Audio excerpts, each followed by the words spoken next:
reference for the rest of authors to come and use it. Somebody else has referenced me, myself. I don't know about myself as much as the West know about us. Isn't that shameful? Have we ever gone to other people, have introduced ourselves?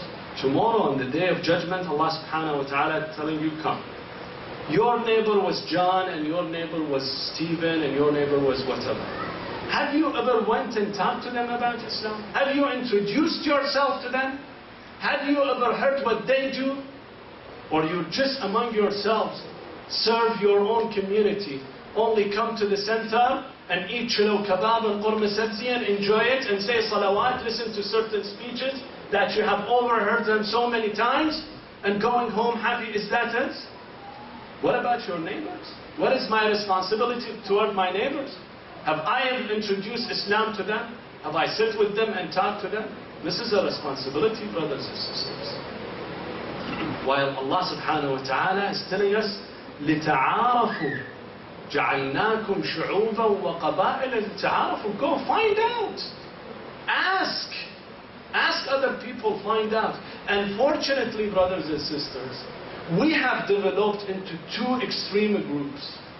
One group who hate West to the bone. They cannot stand West. Tell you this is a conspiracy thing. They're always conspiring against us. They are our enemies. We cannot stand them. Look at their materialistic life. Look at their indecency. Look at their corruption. Something that we cannot stand. This is an extreme. Overlooking their, for example, their political advancement, their economic advancement, their technological advancement, their civil society.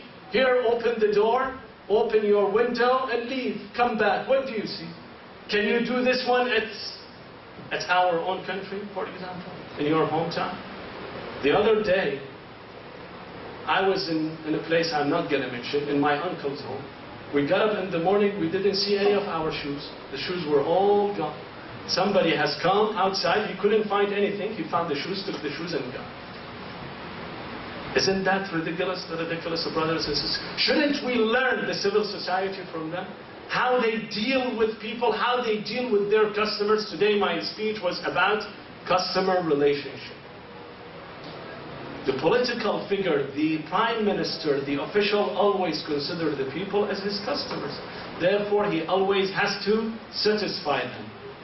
Doesn't give them a deaf ear. But look at our countries, for example. 5 months ago, more than 5 months ago, there was an election in Iraq. Up to now, they are fighting over the government. Isn't that ridiculous? So there is one type of people who always say, West is bad. West is all full of conspiracy against us. We cannot stand it.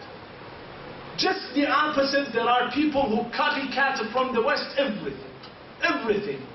The hairstyle, the food, the way they talk, the way they smoke. Even some of them wear t-shirts that they cannot even read what the t-shirt says. Maybe it's a curse.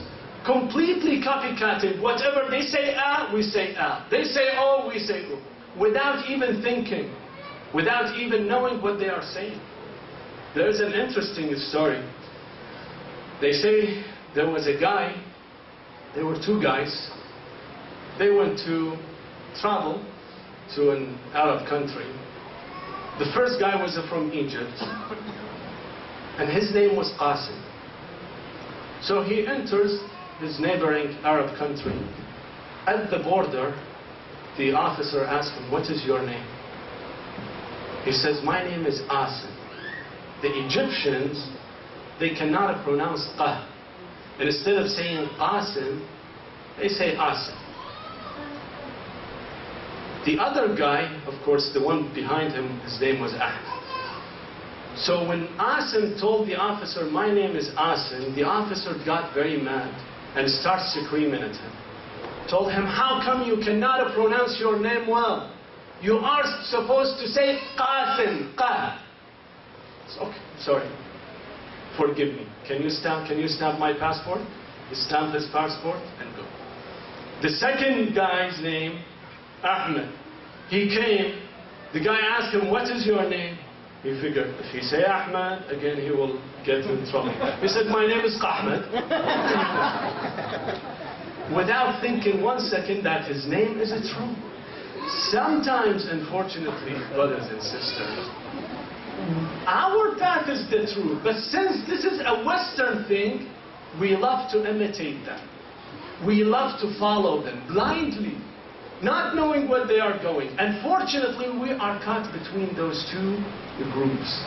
One group who is completely against the West, the other group is completely pro-West to the time of blindness. He cannot even see his way.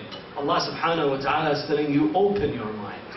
You are here to gain knowledge. You are here to seek others, to find others and learn from them. Not just by copycatting. Otherwise, the copy machine is the best machine. The parrot is much better actor than a human being. They can copycat whatever we do, what somebody says. But the point is not copycatting, brothers and sisters. It is to learn.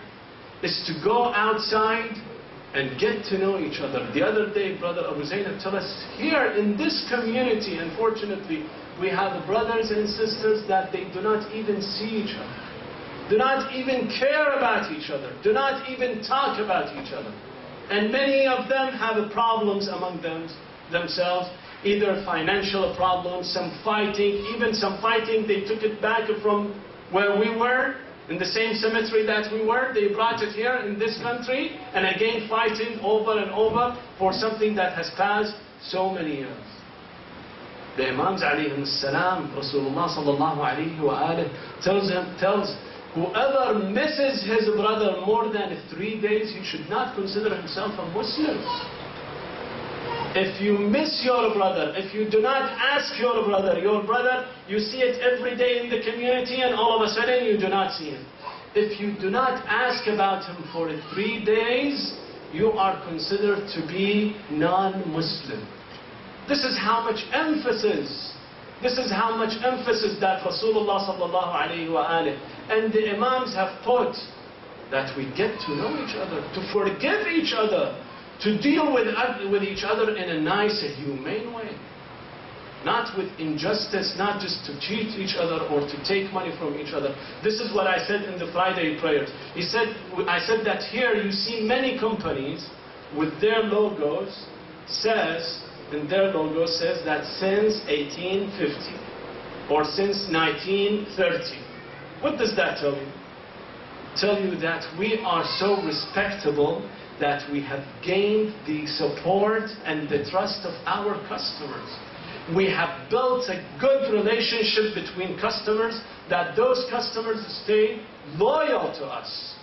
That's why we are since 1960, 1950 in this place and competing very well. Why? Because we have made customers our loyals. Do you see the same thing in our country? Which country says that from 1920? No country has any company since 1920. Why? Because what we care about, the first shot. When the customer comes, I want to take his money, plunder him, ransack him in one single shot. I don't care that he will come back today or tomorrow or after tomorrow. I care less. But nowadays, whatever he has, I need to take it from him. But you see the Westerners,